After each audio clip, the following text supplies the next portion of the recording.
नमस्कार, मैं हूं आपके साथ कौशलेंद्र प्रताप सिंह और आप देखना शुरू कर चुके हैं प्रजातंत्र टीवी। आज की बड़ी खबर, बड़ा टॉपिक, राहुल गांधी की संसद सदस्यता वापस आएगी। सुप्रीम कोर्ट ने अब उनकी सजा पर रोक लगा दी है। तो आइए अब इस खबर का विश्लेषण करते हैं। हमारे सहयोगी हिमांशु, आप बताइए कि जो संसद सदस्यता बहाल की जो चर्चा राहुल गांधी की चल रही है और सुप्रीम कोर्ट ने इस पर रोक लगा दी है। सुप्रीम कोर्ट ने बहुत ही महत्वपूर्ण बिंदुओं पर चर्चा की है और खबर यह भी है कि सुप्रीम कोर्ट ने खुद जो निचली अदालत है उस पर भी टिप्पणी की है। क्या है इस खबर के मायने? देखिए, सबसे पहले तो आपको ये जानना होगा कौशलेंद्र जी कि सुप्रीम कोर्ट ने अहम बात कही है। उन्होंने राहुल गांधी पे भी टिप्पणी किया है। माननीय सुप्रीम कोर्ट ने सुप्रीम कोर्ट का टिप्पणी था कि राहुल गांधी एक बहुत ही प्रतिष्ठित और सामाजिक जीवन में रहते हैं और एक सामाजिक जीवन में रहने वाला व्यक्ति गैर जिम्मेवाराना पूर्ण जो बयान है वो ना दें। इस तरीके से बयान से बचना चाहिए। दूसरा सबसे अहम बात ये हुआ कि सुप्रीम कोर्ट ने जो लोअर कोर्ट के आदेश थे, जो सजा का आदेश था, उस पे उन्होंने टिप्पणी किया कि इसका कोई आधार आपके पास है कि मैक्सिमम सजा जो आप सुनाए हो, इसका कोई आधार है। और उन्होंने यह पाया कि जो लोअर कोर्ट में फैसला सजा सुनाया गया था राहुल गांधी पे, उस पे कोई अहम सूचना नहीं था उनके पास सुप्रीम कोर्ट में। तो ये सारी चीजें वहां पे चली। तो एक तरीके से आप समझ सकते हैं कि राहुल गांधी के लिए राहत भरी खबर है ये, और कांग्रेस पार्टी के लिए राहत भरी खबर है। अब जो नया इंडिया गठबंधन जो बना है उसके लिए ये राहत की खबर है। सब लोग, पूरे कांग्रेस और इंडिया परिवार जो है खुशी मना रहा है। लेकिन अब मूल सवाल जो खड़ा होता है वो ये है कि जिस तरीके से मान लीजिए कि गुजरात लॉबी जो था, अब गुजरात लॉबी की मैं बात इसलिए कर रहा हूं क्योंकि गुजरात में ये केस चला था, पुनेश मोदी गुजरात में, है ना। राहुल गांधी ने जो बयान दिया था, लेकिन अब जो गुजरात लॉबी की हार एक तरीके से मानी जा रही है।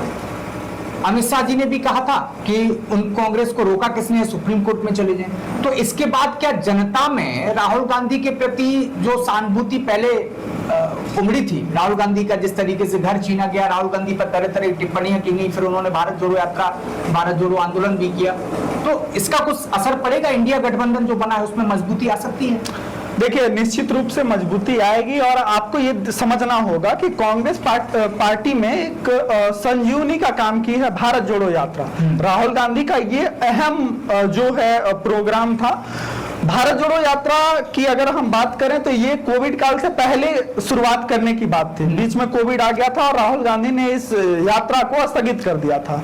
फिर से पुनः जब लॉकडाउन शुरू हुआ और देश सुचारू रूप से चलने लगा, तो राहुल गांधी ने इस यात्रा की शुरुआत की, जिसके बाद से कांग्रेस पार्टी के कार्यकर्ताओं में एक नया उत्साह आया। और आप देख सकते हैं कि एक एक करके नए नए राज्यों में, जैसे हिमाचल प्रदेश में और कर्नाटका में जो चुनाव हुए, उसमें निश्चित रूप से कांग्रेस को फायदा हुई।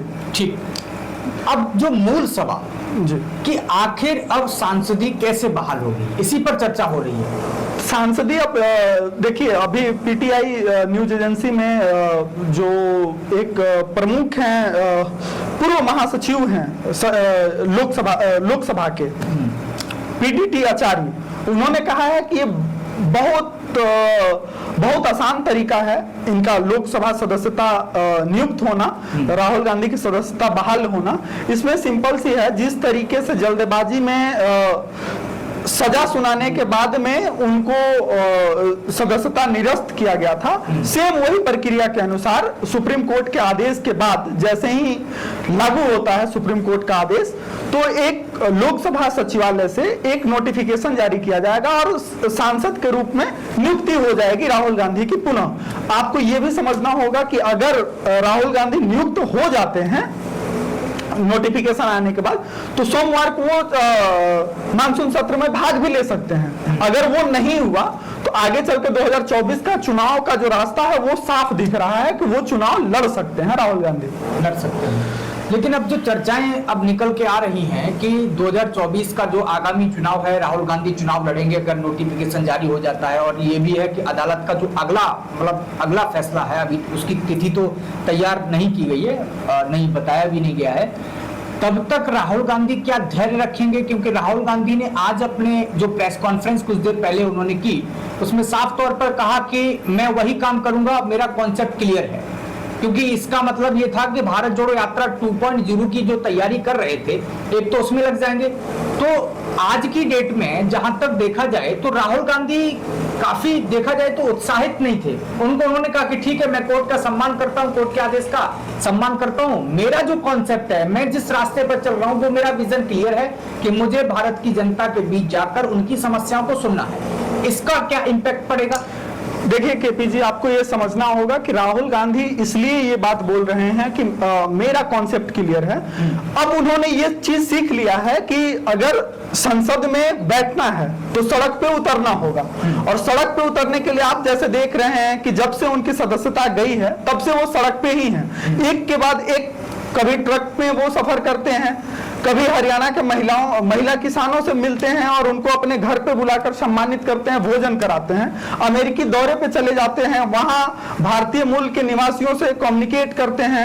या फिर आप देख लीजिए कि एक मैकेनिक गैराज में जाते हैं, दिल्ली के गैराज में जाते हैं, वहां समझते हैं कि बाइक कैसे बनता है। मंडी में जाते हैं, आजादपुर मंडी में जाते हैं। तो आपको ये समझना होगा, उन्होंने ये अपना कॉन्सेप्ट क्लियर कर लिया है कि अगर संसद में बैठना है तो सड़क पे उतरना होगा। और राहुल गांधी मतलब इस कॉन्सेप्ट में अब क्लियर है वो कि सड़क पे उतरने के लिए वो तैयार हैं।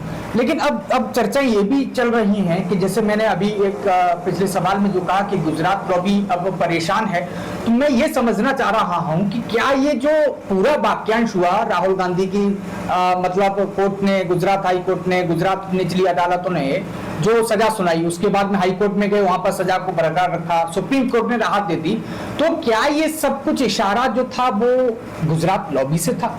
क्या वाकई में ये उन्हीं के इशारे पर था?